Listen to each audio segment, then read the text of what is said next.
we are now going to define the domain and range of a relation.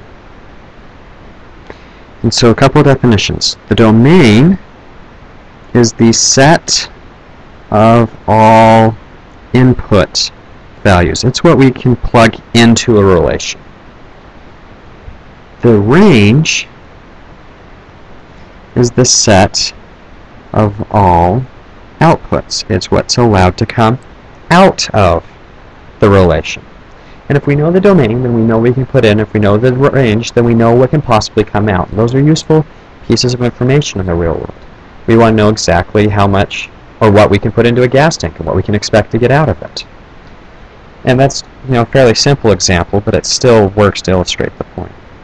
So let's go back to our mapping that we were looking at earlier, our states and our senators, and we'll notice that we have a domain, which is our states, and a range, which is our senators. And the reason we know the way that this is set up is because the arrows show going from Maine to Olympia Snow. And since it comes from Maine to Olympia Snow, then we know Maine is the input and Olympia Snow is the output. And I'm just going to do the domain here, but we can list our domain. If we're asked to list our domain, the domain is Indiana, Washington, North Carolina, Illinois, and Maine. And we now have listed our domain. So we can get this from a mapping, and it's very easy to see due to the arrows. Now suppose we have a graph. Let's say we have a list of points. Let me shrink this down a little bit, make it a little bit easier to see.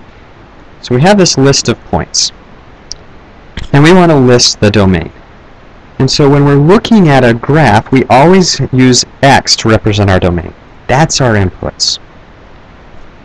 And so if we look at our X values, we're going to go from left to right. We're going to see, oh, I've got one right here at -2.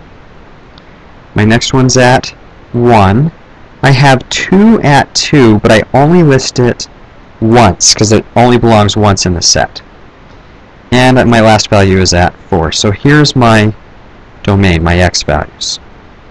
Likewise, I can do my range. And if domain is X, range is Y. Y is the output of what we're looking at. So we can build our set. And we're going to start at the bottom and go up, so we can list it from smallest to biggest. -2. We have 2 at 1, but again, we only list it once. 1 at 3.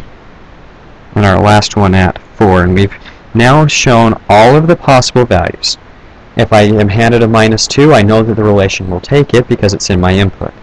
If I'm handed back a 3 from the relation, then I know it's legal because it's from the range. I'm expecting to get a 3 back. Possible. But I'm not looking for a 2 back. I know if I get a 2 back, then I'm using the wrong relation. We're also going to look at one more type of graph. What if we have a connected graph, such as this circle? And so let's make it a lot smaller, easier to see, fit on one page. Alright, so here's our circle. And remember that our domain is our X, and this time we have a continuous loop. So we can go from -9 to 9. And so we're going to put this in interval notation and go -9 to 9, because those are all the possible X values. My range is all the possible Y values, and it goes from, starting at the bottom, -4 all the way up to 4 where it stops. And so in this way we've defined our domain and our range using mappings and graphs, and we can do the same thing with a list of points. If we were to take a list of points, all of the X values would go into the domain, all of the Y values would go into the range.